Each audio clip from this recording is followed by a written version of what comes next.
235টা রাষ্ট্রে আপনি যেখানেই বাস করেন সেখানেই বিশ্ব নবীকে আপনাকে নেতা মানা লাগবে। বলেন নেতা শব্দ কোথায়? যে সাজ্জেদ মানে নেতা।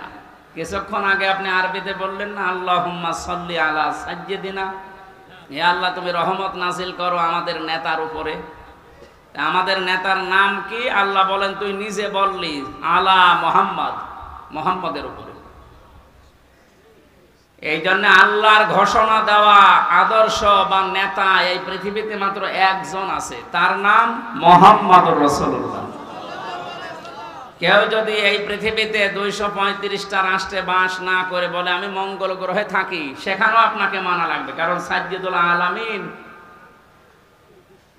কেউ যদি বলেন আমি চাঁদের দেশে থাকি, সে দেশেও আপনাকে রাসূলুল্লাহকে নেতা মানা লাগবে। বিশ্ব নবী বাদ দিয়ে অন্য কেউ আপনার নেতা হতেই পারে না। কেন বারবার এই শব্দটা বলছি? এটা যদি শুধু দুনিয়ার সাথে সম্পৃক্ত হতো, এই যে কোরআন আমার সামনে, আল্লাহর কসমের শব্দ আমি এতবার উচ্চারণ করতাম না। এই সম্পর্ক কিন্তু আখিরাতের সাথে। নারী হোক আর পুরুষ হোক, তার একমাত্র আদর্শ হওয়া লাগবে বিশ্ব নবী। মানুষকে যখন কিয়ামতে আল্লাহ তুলবেন, প্রতিটি মানুষকে বিচারের প্রথম ধাপে আল্লাহ ডাক দেবেন তার সামনে একা একা, অকুল্লুহুম আতিহি ইয়াউমাল কিয়ামাতি ফারদা। সূরা মরিয়ম 16 নম্বর পারার 10 নম্বর পৃষ্ঠার 15 নম্বর লাইনের শেষ নাম্বার রুকু 95 নম্বর আয়াত। আল্লাহ পাক বলেন কিয়ামতে প্রতিটি মানুষ আমি ডাক দেব বিচার করার জন্য, স্রেফ একা একা। কয়জন করে? কেউ থাকবে না। জয়পুরহাটবাসী এবার বিবেককে প্রশ্ন করেন তো, আপনি যে জীবন তৈরি করেছেন, এখনই যদি হঠাৎ করে মারা যান, আল্লাহ যদি বিচারের প্রথম স্টেপে আপনাকে একা একা তার সামনে দাঁড় করান, আমাকে জিজ্ঞাসা করা লাগবে না, আপনি নিজেকেই বলেন তো যে জীবন তৈরি করেছেন আল্লাহর সামনে দাঁড়াতে পারবেন না? আমার এখন 33 বছর বয়স। 92 সালে আমি জন্ম নিয়েছি। মাঝে মাঝে একা থাকলে মনে হয় কিয়ামতের প্রথম ধাপে যদি বলে আল্লাহ হামজা তোরে আমি মাফ করে দিলাম 2024 সালের আগস্ট মাসের 31 তারিখ পর্যন্ত, যা তোর হিসাব নেই। শুধু সেপ্টেম্বরের 1 থেকে 16, এই 16 দিনের হিসাব দিয়ে তুই জান্নাতে চলে যা। ও জয়পুরহাটবাসী, আমার ইমান থেকে আমি বলছি, আমার এই 16 দিনের হিসাবও এখনো জোগাড় হয়নি। আপনারা পারবেন না? আপনারা পারবেন? হিসাব এই শব্দটা শুধু নাম শুনি, এটা যে কত কঠিন বিষয়। কয়েকদিন আগে আমার মামলা যত ছিল সব আদালত খারিজ করে দিয়েছে। মামলার কপি হাতে নিয়ে বিচারপতি বলছে কি দেখে মামলার বিচার করব, এর মধ্যে কোনো মাল নেই, ফেলে দিবে। সরকারি পিপি যে ছিল তারে বলছে কি দেখে বিচার করবো, একটা মামলা হলো কে নাকি ওর ওয়ার্ষণিকে সংসদ ভাঙতে গেছে সেই 20 সালে। আমার সন্দেহ করে ধরে গিয়ে 3 বছর আটকিয়ে রেখেছে। আমি বলতে গেলাম যে বিচারপতি এই মামলা তো আপনার হাতে 3 বছর ছিল, এতদিন তো আপনি কিছুই বলেননি, হঠাৎ আজকে বলছেন কোনো মাল নেই। এই কথাই বলতো যে হুজুর আমার কিছু করার নেই, আমার হাত বাঁধা ছিল। কথা বলছেন 3 বছর পরে এখন যেমন হাত বাঁধা নেই, খোলা আছে। এদেশে এখন 1628টা চেয়ার দায়িত্বে আছে বাংলায়, তার ভেতরে আমাদের ওসি সাহেব একজন। আমরা চাই 1628টা চেয়ারে যারা বসে আছে তাদের হাত যেন একটাও বাঁধা না থাকে, সব আবু সাইদের মতো খোলা থাকে। বৈষম্য বিরোধী ছাত্র আন্দোলনে যারা শহীদ হয়েছে তাদের রক্তের দাম যদি দিতে চান, তাদের জীবনের দাম, তাদের যে 9টা দাবি ছিল তার 2 নাম্বার দাবি এইটা। যে আমরা কারো হাত বাঁধা দেখতে চাই না, সবার হাত খোলা থাকবে। তো বাস্তবতা পেয়েছিলাম কি, এই 15.5 বছরে শুধু একজনের হাত খোলা ছিল, বাকি কাওয়া কাদের থেকে শুরু করে যারা সব হাত বাঁধা ছিল। এজন্য বাকি যা বলতো সব ভুয়া, ওই একজন যা বলবে তাই। যেহেতু উনি আর নেই, না না, যেখানে যাই যাক, যেন ভালো থাকে। আমরা চাই এ দেশে কিয়ামতের আগে যেন আর কারো হাত বাঁধা না থাকে। ওনাদেরকে যে পাওয়ার দেওয়া আছে ওই অনুযায়ী যদি এদেশে সঠিকভাবে প্রতিটি চেয়ার থেকে হাত খোলা অবস্থায় কাজ করতে পারে, এ দেশটা দাঁড়িয়ে যাবে ইনশাআল্লাহ।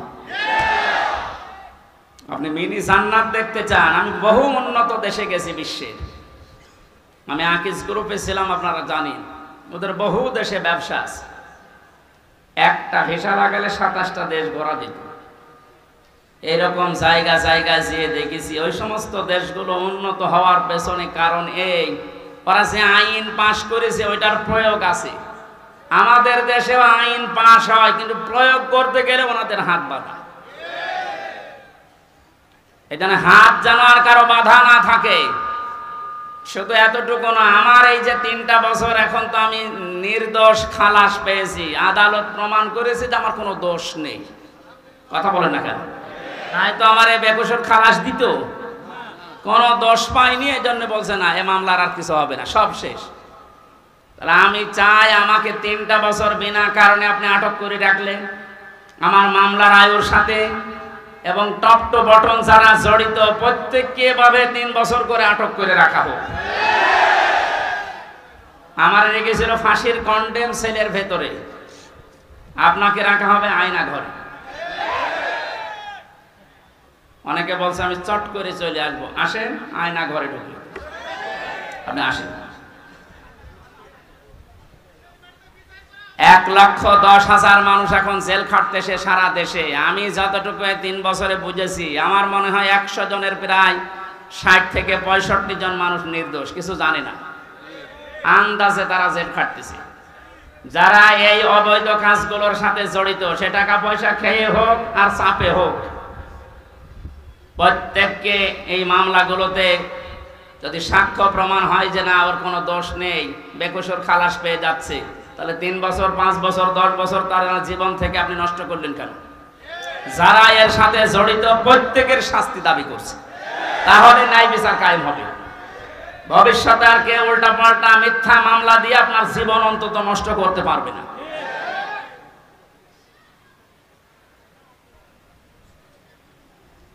হিসাব বড় কঠিন জিনিস। আমি যখন আসছিলাম আদালত থেকে, হঠাৎ ব্যক্তি নিয়ে আসতেছে হাজী সেলিম, নাম শুনে বোঝা যাচ্ছে আল্লাহর ওলি হবে।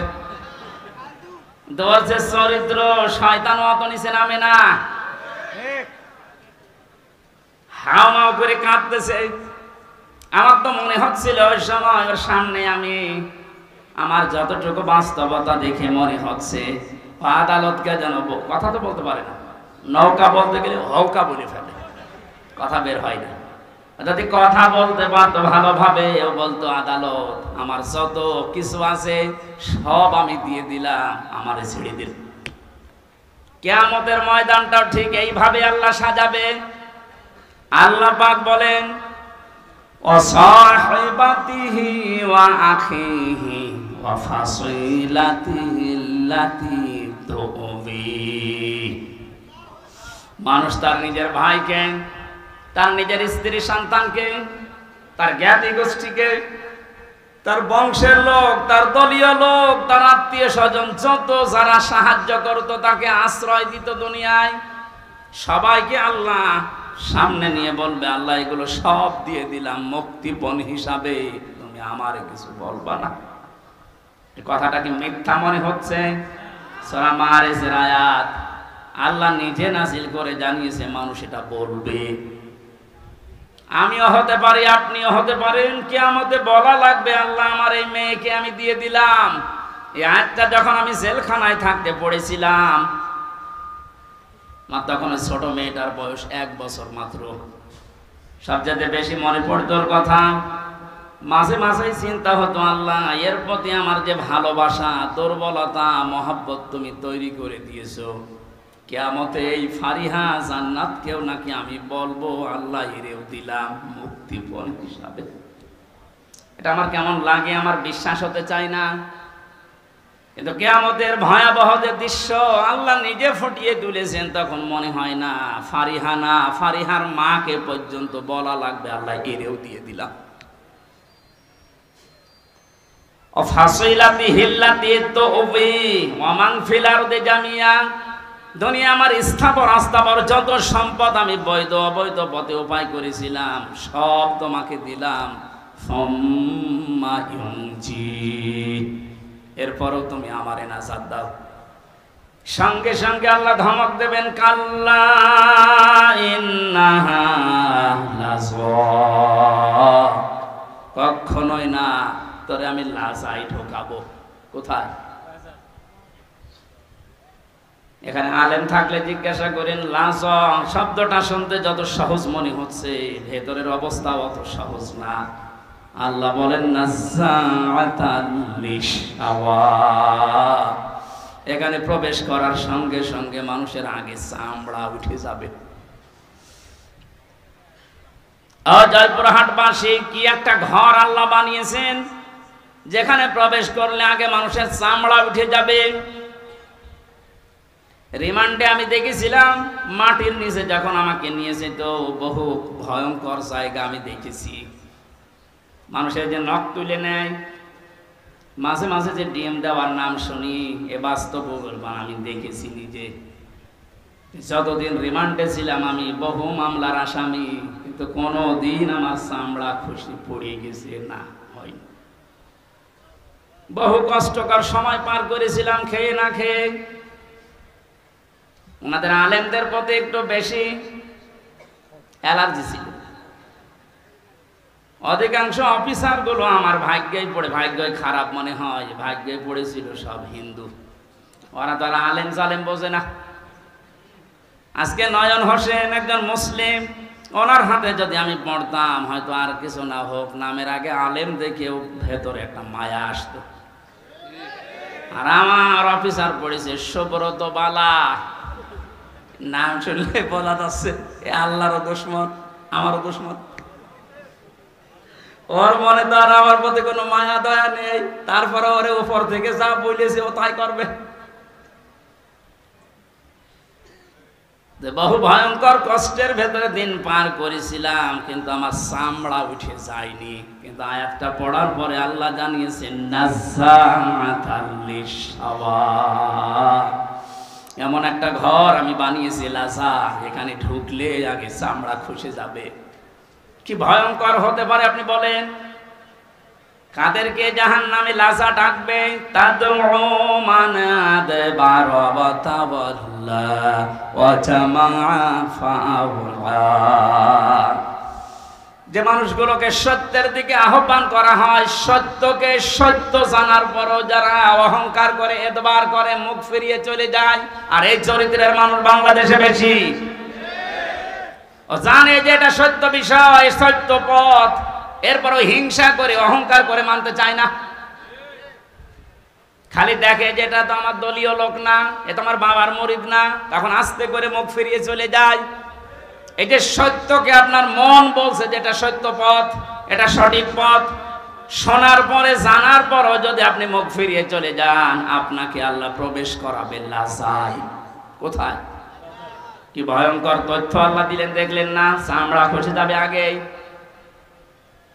2 নম্বরে অজামা ফাআওয়া, দুনিয়ায় যারা মাল সম্পদ, অর্থ সম্পদ শুধু জমা করে আর কি করে সংরক্ষণ করা যায় এই চিন্তা ভাবনায় থাকে।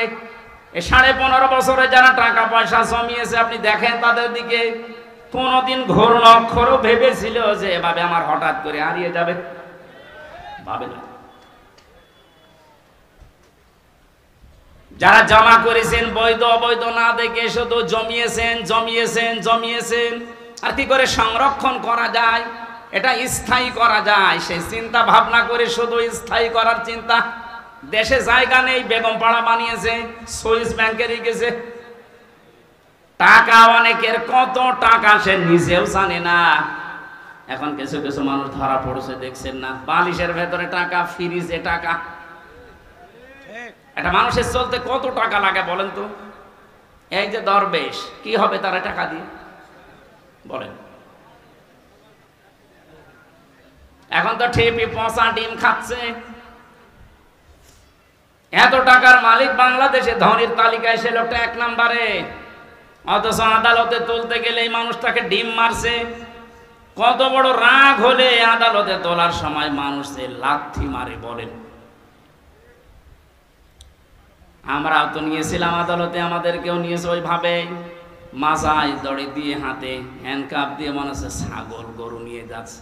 কিন্তু হ্যাঁ, আমি দেখেছি যে অফিসারগুলো আদালতে তোলার সময় আসতো, এই প্রশাসনের এই মানুষগুলো চোখের দিকে তাকিয়ে দেখেছি, ওরা মনে মনে কাঁদতেছে।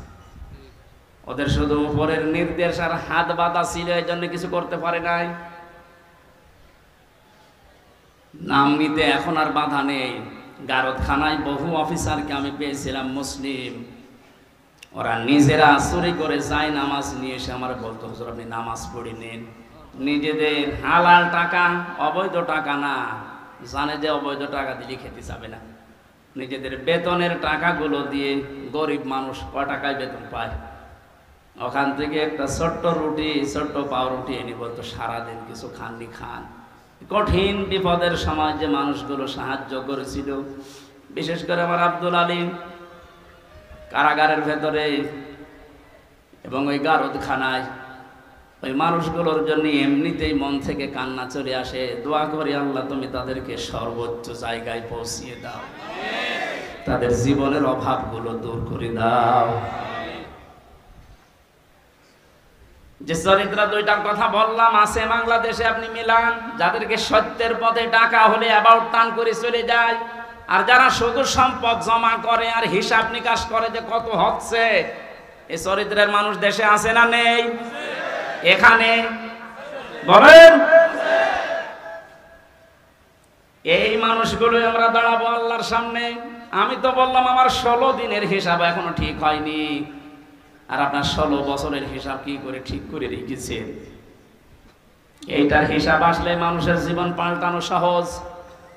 ওই যে মক্কার লোকগুলো যারা মানুষ খুন করত, জেনা করত, মানুষের সম্পদ ছিনতাই করত, ওদেরকে যখন নবীজি এই ভয়টা তৈরি করেছিলেন যে জবাব কিন্তু দেওয়া লাগবে, এই মানুষগুলো এতে পরিবর্তন হয়ে গেছে, যারা নারীর ইজ্জতের জম ছিল তারা নারীর ইজ্জতের পাহারাদার হয়ে গেছে।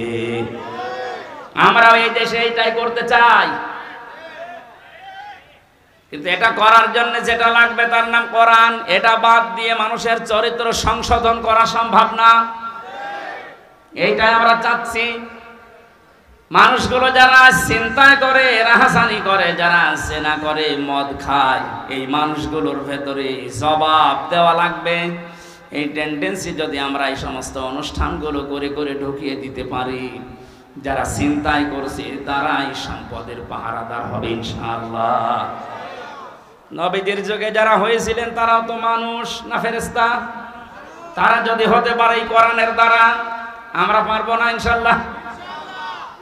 তাহলে কিয়ামতে আপনি দাঁড়াবেন সর্বপ্রথম আল্লাহর সামনে কয়জন করে বলেন? বলেন। এখানে আমি 8টা শিক্ষা নিয়ে আসতে চেয়েছি। প্রথম নাম্বারে আপনার জীবনে যেন একটা ধাক্কা লাগে না, আমি একটু থেমে যাই, আমি কি নিয়ে হাজির হচ্ছে। এখনই যদি চোখ বন্ধ হয়ে যায়, আমার তো এখনই দাঁড়ানো লাগবে। দ্বিতীয় নম্বরে, কত মানুষ আমাদের এই ভারত, বাংলাদেশ, পাকিস্তানে বহু জায়গায় আমি ঘুরেছি, মানুষের ভেতরে এই টেন্ডেন্সি, এই বিশ্বাস, এই কথাকে যেন ঢুকিয়েছে যে কোনো চিন্তা নেই, কিয়ামতের ময়দানে বাবা আছে। এরকম বিশ্বাস নেই দেশে? আপনাদের এই রংপুর, রাজশাহী, রংপুর এই সমস্ত বিভাগগুলোতে একটু কম আছে, এগুলো বেশি চট্টগ্রাম, সিলেটে। ওরা এত ভক্ত বাবার, আমার মনে হয় রাসূলুল্লাহকে অত ভালোবাসে না। এখান থেকে আমি যেটা নিয়ে আসতে চেয়েছি, আল্লাহ বলেন কিয়ামতে একা একা দাঁড়াবি, কেউ থাকবে না। তাহলে এই কথা দিয়ে যারা আপনাকে ধোঁকা দিয়ে বোকা বানাচ্ছে যে চিন্তা নেই বাবা থাকবে, এটা ডাহা মিথ্যা কথা বলেন। আর এগুলো তৈরি করার জন্য সবচাইতে বড় ব্যবসার জায়গা এই মাজার। 48,000 মাজার এখন এই দেশে সরকারি জরিপে। আপনি একটা মাজার দেখান যেখানে শরীয়তের বিরোধী কাজ নেই, একটা দেখান। নবীজি জানিয়েছেন লা তাত্তাখিদুল কুবুর মাসাজিদা, কবরকে সেজদার জায়গা বানিও না। অথচ অধিকাংশ মাজারে দেখি সেজদা দেয়। বলেন, মাজার পাকা করা নিষেধ, মোজাইক করা নিষেধ, টাইলস লাগানো নিষেধ। অথচ গরু ছাগল মরে গেলেও 3 তালা হচ্ছে কবর। এই জন্যই তো হক্কানি আলেমরা বলছে মাজার গুড়িয়ে ভেঙে দেন, কোনো কাজ নেই মাজারের। মাজারের যদি এত সম্মান থাকতো, নবীজির জামাই হযরত ওসমানকে দেখে আসলাম, কবর জান্নাতুল বাকিতে পড়ে আছে, একটা পাথর দেওয়া মাত্র, কিচ্ছু নেই। যিনি জান্নাতের গ্যারান্টি জিন্দা অবস্থায় পেয়েছেন দুনিয়ায়, তার কবর যদি শুধু একটা পাথর দেওয়া থাকে মাথার কাছে বা পায়ের কাছে, আপনি কি তার চাইতে বড় কিছু হয়ে পড়েছেন যে আপনার কবর পাকা করা লাগবে? এগুলো যারা করছে বা করবে, এক কথায় বলছে সব ব্যবসা, কোনো কাজ নেই। মাজারে আগরবাতি মোমবাতি টাকা পয়সা দিলে যদি ভাগ্য খুলতো, রাসূলুল্লাহর যে কবর আমার মনে হয় 50 তলা হয়ে যেত। কথা বলেন, পৃথিবীর সর্বশ্রেষ্ঠ মানুষের কবরে যদি টাকা দেওয়া না লাগে, মোমবাতি দেওয়া না লাগে, আগরবাতি না লাগে, দোয়াও করতে দেয় না। আমি রাসূলের রওজার পাশে দাঁড়িয়ে শুধু ভাবে হাত তুলেছিলাম যে পুলিশ পাহারা দেয় ওখানে, আমার হাতের উপরে ওই যে লাঠি হাতে থাকে, বাড়ি দিয়ে বলছে কি চাচ্ছেন আপনি? কিছু চাই না, রাসূলের জন্য দোয়া করছি। আমি আরবিতে ওনারে বললাম, ওনার ভাষা দিয়ে আমারে বলছে কি বলেন, আপনি যদি দোয়া করার দরকার হয় কাবা শরীফের কাছে, কাবার দিকে তাকান, কাবার মালিকের কাছে কিছু বলেন। রাসূলের কাছে আপনি কি চান? ও মনে করছে আমি কিছু চাচ্ছি। শ্রেষ্ঠ কবর পৃথিবীতে, তার কবরের পাশে দাঁড়িয়ে যদি কিছু চাওয়া জায়েজ না হয়, তো পৃথিবীতে আর কোন মহারথী আছে যে তার কবরের পাশে যে চাওয়া যায়? সুতরাং এই ভ্রান্ত ধারণা থেকে, এটা যে রেকর্ড হচ্ছে এই জন্য বলছি, কালকে সারা বাংলাদেশ সহ বিশ্বে বাংলা ভাষাভাষী মানুষের কাছে ছড়িয়ে যাবে। সবাইকে আহ্বান জানাচ্ছি, আপনি কিয়ামতে কোনো বাবা নিয়ে উঠবেন না, কোনো পীর সাহেব নিয়ে না, আপনি একা একা উঠবেন, স্রেফ একা, কেউ থাকবে না। আপনি আবার মিলান যে আপনি কি জবাব দেবেন। এ ধারণা যারা ঢুকিয়েছে তাদেরও এটা ওদের দরবার টিকানোর ব্যবসা। আমি তো কোরআনের আয়াত বলে দিয়েছি, সূরা মারিয়াম 95 নম্বর আয়াত। এর উপরে আর কোন দলিল পৃথিবীতে আছে? এরপরেও যদি কারো মন খারাপ হয় তাহলে আয়াত কেটে বাদ দিয়ে দিন, না এবার আর পারবে না।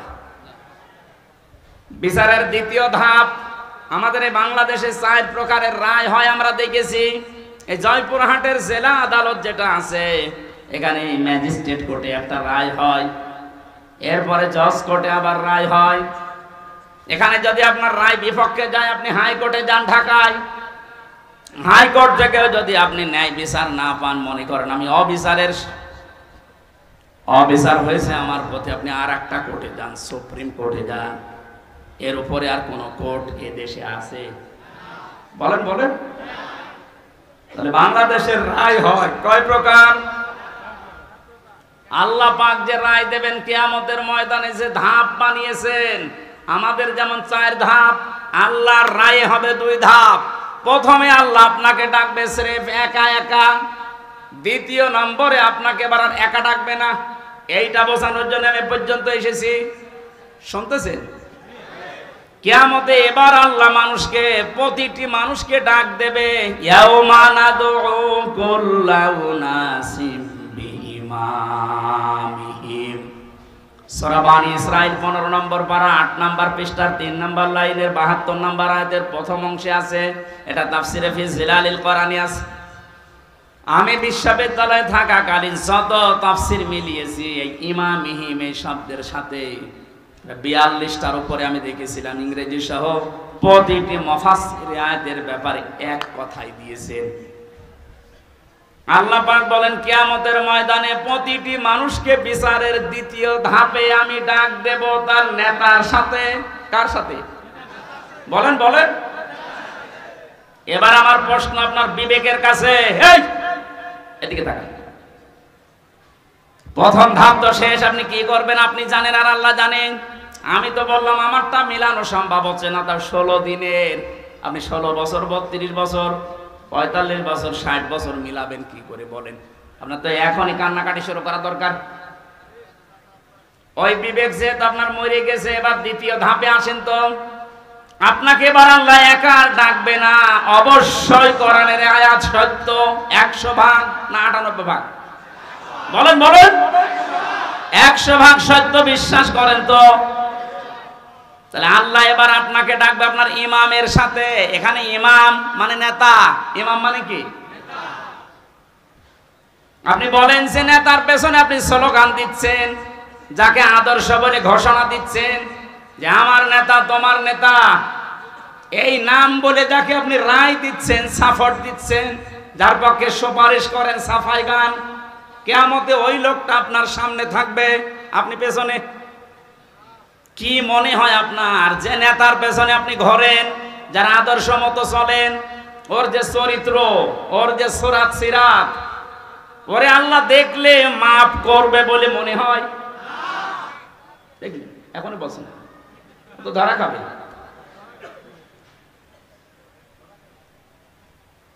আমি তামাশা করার জন্য বলি না, আমার ইমান থেকে বলছি।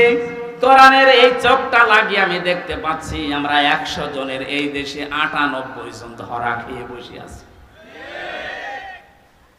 এই জন্য বলছিলাম এটা স্রেফ দুনিয়ার বিষয় হলে বলতাম না, এর সম্পর্ক আখিরাতের সাথে। ওই যে ইয়াসিন, আল্লাহর ঘোষণা দেওয়া নেতা এই একজন, তাকে না মেনে আপনি যাকে মানেন, হ্যাঁ তিনি যদি আপনার সামনে থাকতেন মুহাম্মদুর রাসূলুল্লাহ, আপনার চিন্তা থাকতো না? কথা বলে না কেন? তিনি বাদ দিয়ে আপনি যাকে মানেন, আপনি তো তাকে মানেন না। যাকে মানেন বলেন তো সেই লোকটা আপনার সামনে এখন দাঁড়িয়ে, আপনি পেছনে। আল্লাহ তো আগে তাকাবে তার দিকে। তার যে সুরাত সিরাত, তার চরিত্র কিছু না হলেও কিছু আপনি জানেন। আপনার চাইতে বেশি জানে ওর সম্পর্কে কে? আরো জোরে বলেন। নিজে নিজেই বলছেন যে না, ওর দিকে তাকালে আল্লাহর মাফ করা সম্ভব না, তা আপনার পর্যন্ত তো যাবেই না।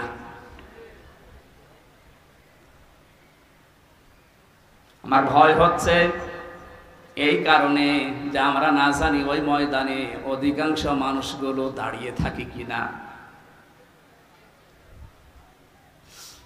আল্লাহর ঘোষণা দেওয়া নেতা যেহেতু মুহাম্মদুর রাসূলুল্লাহ, আর উনি শুধু বাংলাদেশের জন্য না, ভারতের জন্য না, তামাম দুনিয়ায় যত রাষ্ট্র আছে যেখানেই বাস করেন আপনাকে বিশ্ব নবী নেতা মানা লাগবে। এতদিন শুনেছেন যে ইয়াসিনে সূরা পড়লে 10 খতম কোরআন শরীফে সওয়াব হয়, কিন্তু এর ভেতরে 83টা শিক্ষা আছে। আমি একটা একটা করে কেবল 5টা বললাম। 83টা শিক্ষা আপনার প্র্যাকটিক্যাল লাইফে জীবনে আগে সেট করা লাগবে। এরপরে আমি এদিকে পড়েই গেলাম, নেকি হয়েই গেল, তো নেকি কি কি থাকবে কোথায়? নেকি তো থাকছে না ধরে রাখার জন্য। এমন একটা বিশ্বাস, এমন একটা কথার দ্বারা নেকি সব শেষ। কথা বলেন।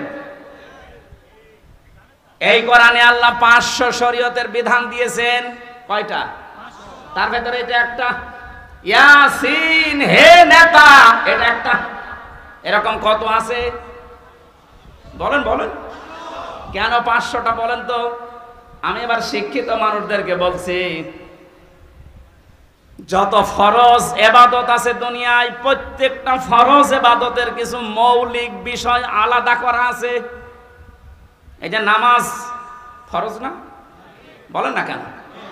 নামাজ পড়তে গেলে 13টা ফরজ লাগে, ভেতরে আর বাইরে মিলিয়ে। আমি ওসি সাহেবকে বলছি 12টা ফরজ আদায় করে উনি নামাজ পড়লো, একটা ফরজ আদায় করেনি, ওনার সওয়াব হবে কয়টা? কথা বোঝার পরে বলবেন, ওনার সওয়াব কয়টা হবে? কিচ্ছু হবে না, জিরো, শূন্য। এখন যদি বলেন না বাস্তবতার সাথে তো মিলছে না, আমি তো 12টা করেছি, অন্তত 5টা সওয়াব দেন, হবে? কারণ আপনি বাদ দিয়েছেন কি? বলেন বলেন। ওয়াজিব আছে 14টা, 13টা আদায় করেছেন, একটা আদায় করেননি, আপনার নামাজ হবে না? নামাজ হবে, কিন্তু জরিমানা দেওয়া লাগবে। সরসেজদা বলে না? সরসেজদা মানে কি? জরিমানা। সরসেজদা মানে কি? তাহলে ফরজ যদি একটা বাদ যায় শেষ, ওয়াজিব বাদ গেলে হবে, কিন্তু সরসেজদা দেওয়া লাগবে, জরিমানা না দিলে ওইটাও শেষ। বাকি আছে নামাজ ভেঙ্গে যায়, নষ্ট হয়ে যায় 19টা কারণে। কয় কারণে? এর একটা কারণ যদি পাওয়া যায়, 18টা ঠিক আছে, নামাজ থাকবে না ভেঙে যাবে? আরো জোরে বলেন। এটা যেমন সহজভাবে বুঝলেন, নামাজের ভেতরে অমৌলিক কিছু জিনিস আছে যেগুলো না হলেও নামাজ হয়ে যাবে। যেমন সুন্নাত আছে 12টা, মুস্তাহাব আছে 70টা। এরকম ভাগ ভাগ করে আমি 2 রাকাত নামাজ পড়তে গিয়ে 60,000 মাসালা পেয়েছি। কয়টা? আমার মনে হয় এখানে 60,000 মাসলা সবারই জানা আছে। 60টাই জানা নাই, যে জন্য আমি এ পর্যন্ত আসলাম। এবার আসেন, এই যে মঞ্চটা, এই মঞ্চের মৌলিক জিনিস 2টা, একটা খুঁটি আর একটা সামিয়ানা। এই 2টা মৌলিক না? আসল উপাদান। এই 2টা না থাকলে কেউ মঞ্চ বলবে? বলেন। অমৌলিক জিনিস আছে, এই যে টিস্যু বক্স, এই মাইক, এই যে ফুল দেওয়া আছে, বিউটিফাই করেছি, এই চেয়ার দেওয়া আছে, এই টেবিল আছে। এগুলো কি না থাকলে মানুষ মঞ্চ বলবে না? এ পর্যন্ত বুঝেছেন কিনা বলেন, যে মৌলিক জিনিস 2টা, অমৌলিক জিনিস 10টা। সংখ্যার দিক থেকে মৌলিক জিনিস বেশি না কম? বলেন। কিন্তু গুরুত্বের দিক থেকে এত বেশি, এর একটাও যদি না থাকে এ মঞ্চ টিকবে? খুঁটি না হলেও হবে না, ছাদ না হলেও হবে না, কিন্তু টিস্যু বক্স না থাকলে হবে না। না বলেন বলেন। কোরআনে আল্লাহ 500 মৌলিক জিনিস দিয়েছেন, 6,666টা আয়াত। এর ভেতরে মাত্র 500 আয়াত শরীয়তের বিধান। আপনি কোথায় 6,666? 500 বাদ গেলে কি হয়? হয়তো বাকি যেগুলো আছে সব ওই টিস্যু, ফুল, ফুলদানি, এই টেবিল, এই মাইকের মতো, কিন্তু 500 যেটা আছে সেটাই সামিয়ানা আর খুঁটির মতো। এর একটাও বাদ গেলে আপনি এখানে বসেও থাকতে পারবেন না, কাওয়া কাদের মতো পড়ে যাবেন। একবার পড়ে গিয়েছিল না, কেবল স্মার্ট বলেছে আর ঢপ করে গিয়েছে পড়ে। তাহলে ওর মৌলিক জিনিস ছিল না, খুঁটি ছিল না হয়তো, কিন্তু দুর্বল ছিল। এখান থেকে আমি যেটা নিয়ে আসতে চাই, মৌলিক জিনিস না থাকলে, অমৌলিক হাজারও থাকলে তার কোনো দাম থাকে না। ওসি সাহেব যদি নামাজ পড়তে গিয়ে 12টা আদায় করে, একটা আদায় না করে, উনি নিজেও এখন বলবে যে কোনো সওয়াব নেই, জিরো হবে, শূন্য হবে। এ পর্যন্ত বুঝেছেন তো? 500 আয়াত শরীয়তের বিধান, একটা মানেননি, 499টা মেনেছেন। কিয়ামতের দিন যখন আল্লাহ মিজানের পাল্লায় আপনাকে তুলবে, আপনারও ওই ফল হবে জিরো, শূন্য। এবার আসেন এই শব্দটার একটু ব্যাখ্যা করি। মিজানের পাল্লা বলি আমরা, মিজান মানে কি? না না, মিজান মানে ন্যায় বিচারের মানদণ্ড। হাইকোর্টের সামনে দেখবেন একটা দাড়ি পাল্লা টাঙানো আছে, এই টাঙানো নেই? ও দাড়ি পাল্লা সরকার টাঙিয়েছে কি খেলা করার জন্য, নাকি বাদে একদিকে ঝুলিয়ে থাকে সমান্তরাল? দেশের 18 কোটি মানুষকে বোঝাতে চায় দেশের সরকার যে কোন জায়গায় যদি ন্যায় বিচার না পাও, এখানে ন্যায় বিচার পাবা, এটা ন্যায় বিচারের প্রতীক। তাহলে দাড়ি পাল্লা মানে ন্যায় বিচারের মানদণ্ডের প্রতীক। এটা আমাদেরকে যে কিয়ামতে আল্লাহ মাপ দেবেন, আমরা জানি যে কিয়ামতে আল্লাহ মাপ দেবেন আমল, কি মাপবে? আমলের মাপ দেবে না মিজানের পাল্লায়? এটা শুনেছেন কোনদিন নাকি আজকে শুনলেন? কিয়ামতের দিন আল্লাহ মাপ দেবে কি? আমল। বলেন বলেন, আমল মানে কি? কে বললো আমল মানে নেক কাজ? মানে আমল মানে শুধু কাজ। নেক কাজ হতে হলে তো সলিহাত ধরতে হবে। তাহলে আমল মানে বাংলায় কি বলেন? কাজ। এখানে যারা আছে, ক্লাস চলছে, আমার ডক্টর গোলাম রব্বানী, আপনাদের নওগাঁয় বাড়ি, ডক্টর লোকমান স্যার এইভাবে হাতে কলমে উনি শেখাতেন। তো তোমরা কাজ করতে চাও, এই যে এই মঞ্চটার কথা বললাম, এটা যদি আমি স্যারকে বলি, স্যার এই মঞ্চটা আপনি মেপে দেন, উনি দাড়ি পাল্লায় তুলে দেবে। এটা মাপার জন্য একটা যন্ত্র আছে না? কি নাম? কি ফিতা। নাম কি? ফিতা দিয়ে মাপলে বুঝতে পারবে না কত কত ইঞ্চি কত ফুট।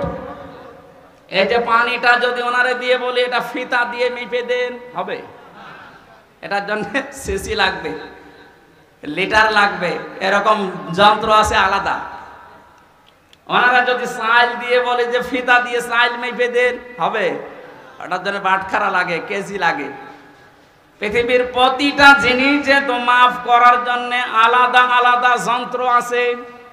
তাহলে আমল মানে আমরা সবাই বলছি আমল মানে কাজ। আমল মানে, আমল হচ্ছে আরবি, বাংলায় কাজ, ইংরেজিতে ওয়ার্ক। তো এই যে কাজ, আমি স্যারকে যদি বলি স্যার এই 5 কেজি কাজ মেপে দেন, পাগল বলবে না?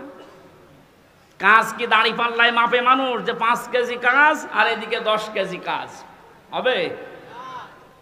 কাজ মাপতে হলে একটা আলাদা যন্ত্র আছে। সেই যন্ত্রের নাম কি? হ্যাঁ, না আপনারা এলাকায় কি পড়াশোনা নেই নাকি? কি পড়েন? কামেল পাস করেন, অনার্স মাস্টার্স করেন, একটু বুঝে বুঝে পড়া যায় না?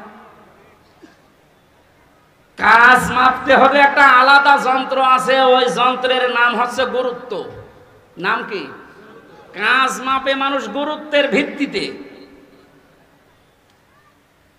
স্যার যদি এক কনস্টেবলকে ডাক দিয়ে বলে জয়পুরহাট সদরে যাও, এই 500 টাকা দিয়ে আসো, এখন উনি সকাল থেকে আশায় আছে যে টাকা দিয়ে আসবে।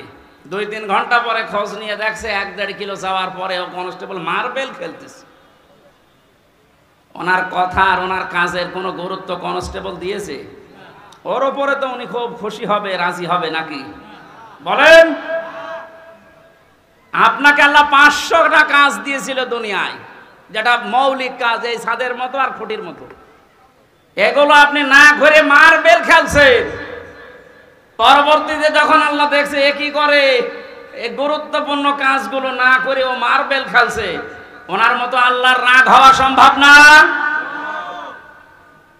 আপনার জীবনের যে মৌলিক কাজ, এটা গুরুত্বের ভিত্তিতে আল্লাহ মাপবেন।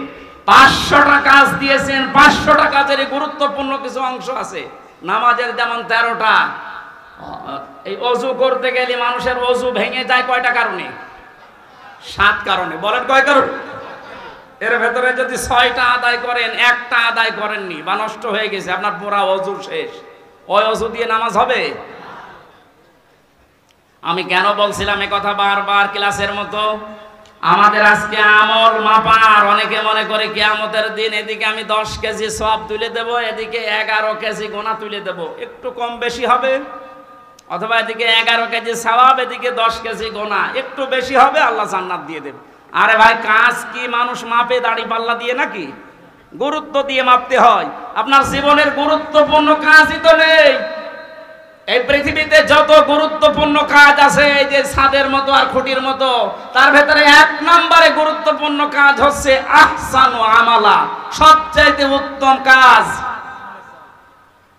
সবচাইতে উত্তম কাজ 500টা, তার ভেতরে 1 নাম্বার কি? 1 নাম্বার হচ্ছে আনাকিমুদ্দিন, এই পৃথিবীতে আল্লাহর দিন কায়েম করে দেখাও। এইটার নাম শুনলে যাদের কাছে রাজনীতি মনে হয়, দুনিয়ার কাজ মনে হয়। হযরতে মুসা তাহলে ভুল করেছিল? হযরতে ঈসা ভুল করেছিল?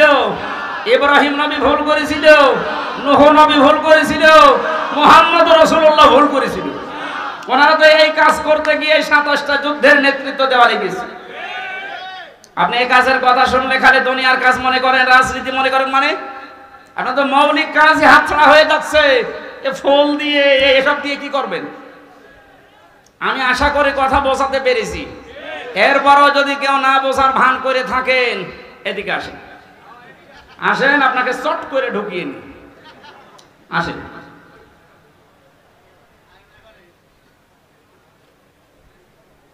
কিয়ামতে যেহেতু আপনার সামনে আপনার নেতা আগে থাকবে, এরপরে আপনি থাকবেন, এই জন্য এমন কোন মানুষের সামনে পেছনে থাকা যাবে না যারা দেখলেই আল্লাহর রাগ হয়। এরকম নেতা দেশে নেই। রাত 12টার পরে যার পা ঠিক মতো মাটিতে পড়ে না, রিকশা ছাড়া বাড়ি যেতে পারে না, এক কথা বলে না কেন? খেজুর গাছে ধাক্কা দিয়ে বলে, বড় ভাই সাইড দেওয়া, কতক্ষণ দাঁড়াবো? আপনি এই মানুষের পেছনে এখনো থাকবেন? কালকে এই বাংলাদেশের ইসলামী আন্দোলনের একজন সর্বোচ্চ নেতা, আপনাদের রাজশাহীতে বাড়ি, অধ্যাপক মুজিবুর রহমান, উনি ঘোষণা দিয়েছে এই দেশে যেন কোনো মদখোর, কোনো মাতাল আপনার এই সিলটা না পায়। এটা তো উনি বানিয়ে বলেছে, সূরা ইয়াসিনের ব্যাখ্যা এটা। এমন মানুষকে আপনি এইটা দেবেন না যে সামনে ওই লোকটা থাকলে আল্লাহর আগে রাগ হয়ে যাবে, আপনার পর্যন্ত যাবে না। এখানে আল্লাহ যেহেতু নবীকে 7টা নামে ডাক দিয়েছিলেন, তার ভেতরে প্রথম ইয়াসিন, এরপরে তহা, এরপরে আব্দুন বা আব্দুল্লাহ, এরপরে মুজাম্মিল, মুদ্দাসসির, আহম্মদ, মুহাম্মদ। আমরা প্রতিটি শব্দের ব্যাখ্যা আছে, এত কথা বলতে গেলে মেলা রাত হয়ে যাবে। আমরা রবিউল আউয়াল মাস, যেহেতু এই মাসে নবীজির জন্ম, এই মাসেই মৃত্যু।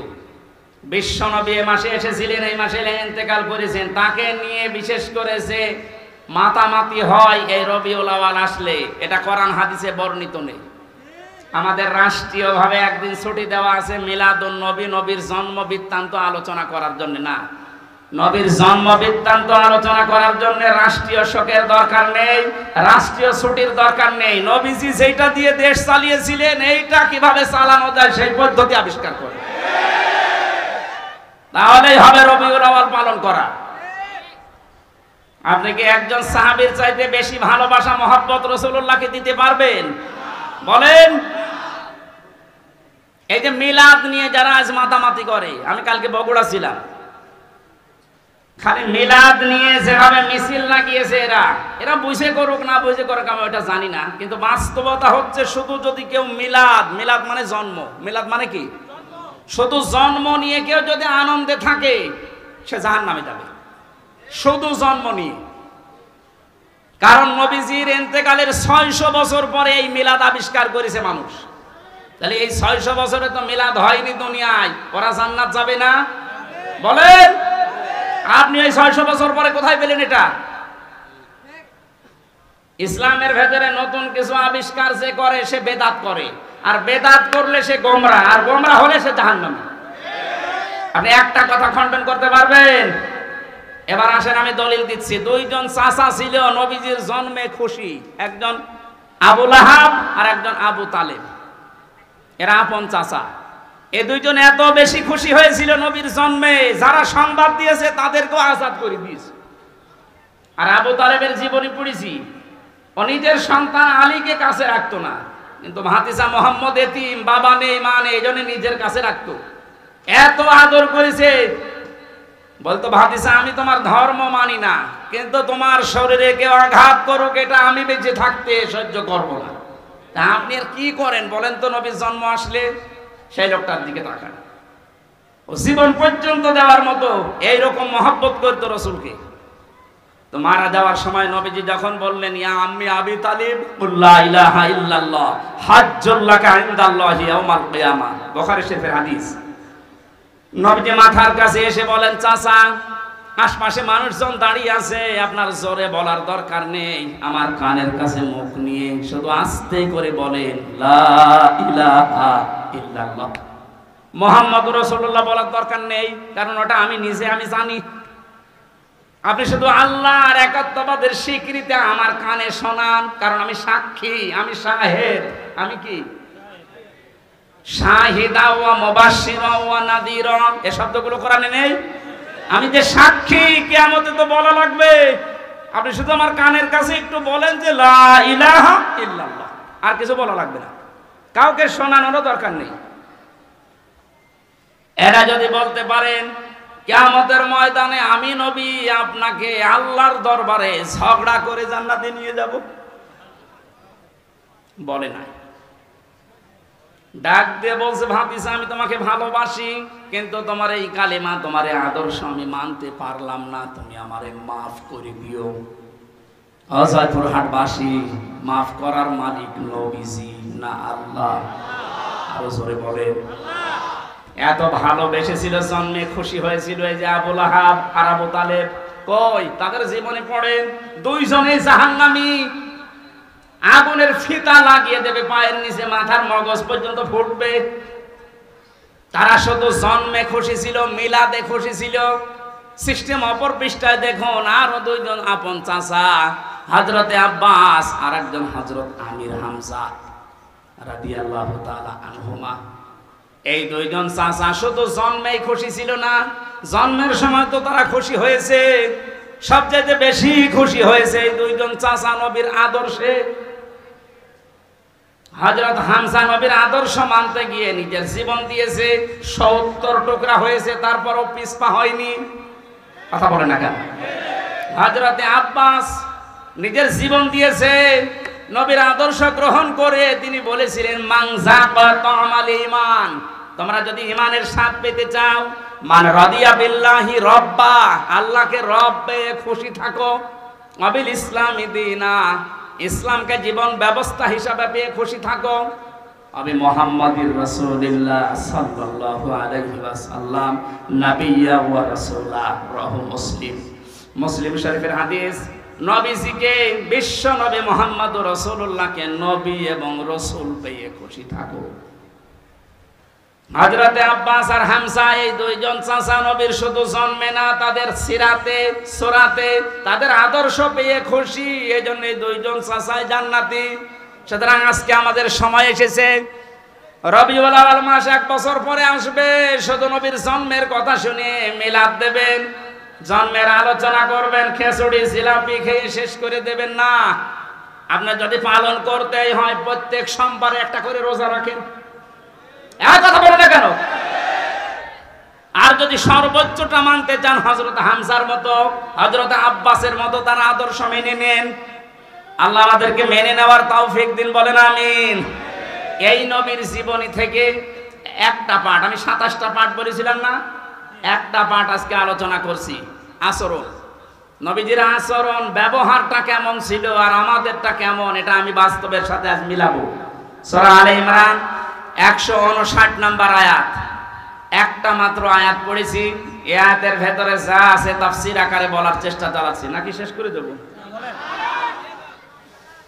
জবান খুলে কোরআনের আয়াতে প্রবেশ করেন। আউযু বিল্লাহি মিনাশ শাইতানির রাজিম, বিসমিল্লাহির রহমানির রহিম, ফাবিমা রাহমাতিন মিনাল্লাহি লিনতা লাহুম ওয়ালাউ কুনতা ফাসসান গালিযাল কলবি লানফাদ্দু মিন হাওলিক ইলা আখির আয়াত। সূরা আলে ইমরান নামকরণ আছে, ঐতিহাসিক প্রেক্ষাপট আছে, শানে নজুল আছে, এই আয়াতের ব্যাকগ্রাউন্ড আছে, এগুলো বিভিন্ন মাহফিলে তাফসিরে আপনারা সহজে পেয়ে যাবেন। আমরা এবার মূল শিক্ষায় যাচ্ছি। আল্লাহ পাক বলেন, হে নবী, আমি দয়া করে আপনার অন্তরের ভেতরে, আপনার অন্তরটা মোলায়েম, কোমল, সহজ, সরল, সফট করে বানিয়েছি। কঠোর হতেন, কর্কশ ভাষী হতেন, তাহলে আপনার কাছে মানুষ ভিড়তো না, আপনার আশপাশ থেকে মানুষ সব চলে যেত। আপনি যেহেতু নরম দিলের মানুষ, মানুষদেরকে আপনি ক্ষমা করেন আর তাদের জন্য ক্ষমা চান। কোন কাজ করতে হলে যারা অধীনস্থ আছে তাদের সাথে পরামর্শ করে করবেন। কাজটার যখন সিদ্ধান্ত নেওয়া হয়ে যাবে তখন ভরসা করবেন একচ্ছত্রভাবে আল্লাহর উপরে। যারা ভরসাকারী তাদের আল্লাহর উপরে ভরসা করাই উচিত। এটা বাংলা অর্থ ছিল। এবার আমরা তাফসিরে যাই। নবীজিকে আল্লাহ এত কমল, এত সফট একটা হৃদয় দিয়েছিলেন, তার যে আচার ব্যবহার গুলো, আল্লাহ পাক তার আচার ব্যবহার প্রমাণ করতে গিয়ে একটা নাম দিয়েছেন খুলুকিন আযীম। হে নবী, আপনি মহান চরিত্রের উপরে প্রতিষ্ঠিত। জোরে বলেন সুবহানাল্লাহ। নবীজির যে আচরণগুলো ছিল, প্রথমে শিশুদের সাথে ধরেন, এটা বাচ্চাদের সাথে যার যে আচরণ, হাদিস প্রমাণ করছে নবীজি রাস্তা দিয়ে যখন হেঁটে মসজিদে নববীতে কাবা শরীফে যেতেন, রাস্তার আশেপাশে বাচ্চারা খেলাধুলা যারা করত, বিশ্ব নবীকে দেখলে নিজের মা বাবা বড় ভাই সব ছেড়ে নবীর কাছে ছুটে আসতো। আমাদের ভেতরে চরিত্রটা অনেকের নেই। বাচ্চাদেরকে আদর করা, মহব্বত করা, ভালোবাসা দেওয়া।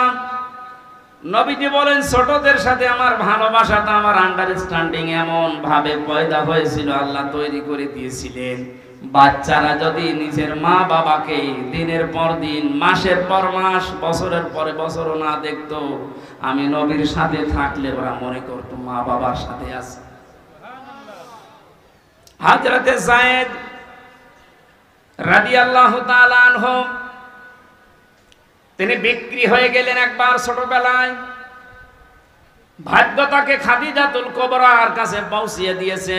হযরতে খাদিজা তার স্বামী মুহাম্মদুর রাসূলুল্লাহর কাছে উপহার দিলেন যে কামে কাজের লোক হিসাবে আপনাকে দিলাম, আপনি খেদমতের জন্য নিয়ে নেন। 7 দিন হয়ে গেছে। হযরতে যায়েদের বাবা এবং চাচা খবর পেয়েছেন মক্কাতে মুহাম্মদুর রাসূলুল্লাহর কাছে আছে তার সন্তান। জয়পুরহাটবাসী একটু নিজের জীবনের সাথে মিলান্ত। নিজের আপন চাচা, আপন বাবা এসে বলছে, মুহাম্মদ, শুনতে পেরেছি আমাদের সন্তান তোমাদের কাছে আছে, ফেরত দিয়ে দান। নবীজি ডাক দিয়ে বললেন, আপনারা কে? আমি চিনি না। বলে, আমরা যায়েদের পিতা, আর এটা যায়েদের চাচা। বিশ্ব নবী বলেন, আপনারা যদি চাচার বাবা হয়ে থাকেন, যায়েদ যদি আপনাদেরকে চিনতে পারে আর যদি যেতে চায়, আমি বাধা দেব না। কিন্তু যায়েদ যদি যেতে না চায়, আপনারা জোর করে নিয়ে যেতেও পারবেন না। পিতা বললেন, হ্যাঁ, আপনি অবশ্যই যুক্তিপূর্ণ কথা বলেছেন। হযরতে যায়েদকে নিয়ে আসা হলো। নবীজি জিজ্ঞাসা করলেন, যায়েদ, এদেরকে চেনো? হযরতে যায়েদ বলে, হে রাসূল, এটা আমার বাবা আর এটা আমার চাচা। হযরতে যায়েদের পিতা ডাক দিয়ে বলে, যায়েদ, তাড়াতাড়ি বাড়িতে চলো, তোমার মা কান্নাকাটি করছে, অসুস্থ হয়ে গেছে কাঁদতে কাঁদতে। সম্পদ যা আছে, তুমি তোমার একক সন্তান, সব তোমারে দিয়ে দেব। হযরতে যায়েদ ওই দিন একটা কথা বলেছিলেন, আপনি একটু মিলান তো, আপনার কাজের বাড়ির ছেলেটা মেয়েটা আপনার সম্পর্কে এ কথা বলতে পারে কিনা। হযরতে যায়েদ বলেছিলেন, হে আমার পিতা, হে আমার চাচা, বাড়ির সম্পদ সহ যা আছে সব আমাকে দিয়ে দিতে চান। এই 7টা দিনে লোকটার কাছে থেকে যে ব্যবহার আমি পেয়েছি, তামাম দুনিয়া দিলেও একে ছেড়ে যাওয়া যায় না। কি ব্যবহার পেয়েছিলেন নবীজির কাছে মাত্র 7 দিনে এই ছোট মানুষটা। আপনার বাড়িতে যে ছেলেটা কাজ করে, যে মেয়েটা কাজের মেয়ে, ওকে একদিন গোপনে ডেকে বলবেন, এই তাহলে 2 লাখ টাকা দেবো, তুই কি চলে যাবি? ও বলবে, শয়তান, টাকা দেওয়া লাগবে না, তুই এমনি ছেড়ে দে। কথা বলে দেখেন।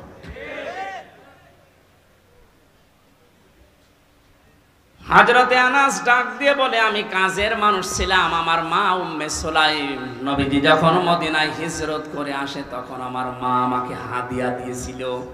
10টা বছর নবীজির বাড়িতে আমি খেদমত করেছি, যখন যেটা লাগে আমি এনে দিতাম। কিন্তু আল্লাহর কসম, আমার নবী কোনদিন এই 10টা বছরে কোনদিন আমাকে ধমক দিয়ে কথা বলেননি। জোরে বলেন আল্লাহু আকবার। বিষয়টা শুনতে যত সহজ মনে হচ্ছে, যে যে চেয়ারে বসে আছেন ওই জায়গা থেকে ভাবেন তো, আপনার অধীনস্থ লোকদের সাথে আচরণ করা কত কঠিন। 10 বছর না, 10টা দিনও আপনি পারবেন না।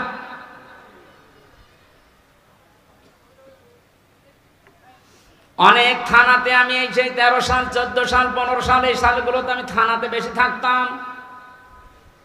ওসি সাহেব, এই যে কনস্টেবল যে লোকটা অস্ত্র নিয়ে গেটে দাঁড়িয়ে থাকে, এর সাথে যে আচরণটা করে, মাঝে মাঝে আমার মনে হতো আল্লাহ, এই কনস্টেবল যদি ওই চেয়ারে বসে, আর আল্লাহ তুমি ওরে যদি ওখানে কনস্টেবল হিসাবে দাঁড় করিয়ে রাখো, ও যে ব্যবহার করলো কিছুক্ষণ আগে, ওইটা যদি ওর সাথে করতো, আমার মনে হয় ঘৃণায় মরে যেত।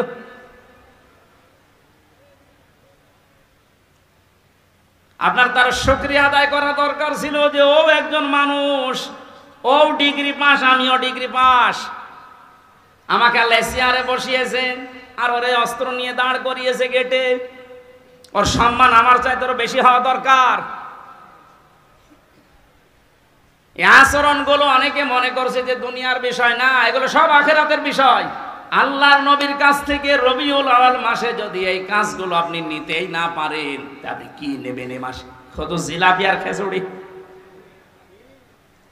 নবী যে আচরণ করেছিলেন যুদ্ধবন্দীদের সাথে, অথচ বাংলাদেশে আয়না ঘর বানিয়ে কি অবস্থা করেছে মানুষের সাথে। আমার সাথে একজন আলেম ছিল জেলখানায়, মাওলানা মুফতি ফখরুল ইসলাম। এই লোকটা মাঝে মাঝে গভীর রজনীতে আমার পাশেই থাকতো, চিল্লিয়ে উঠতো, কি হয়েছে ভাই?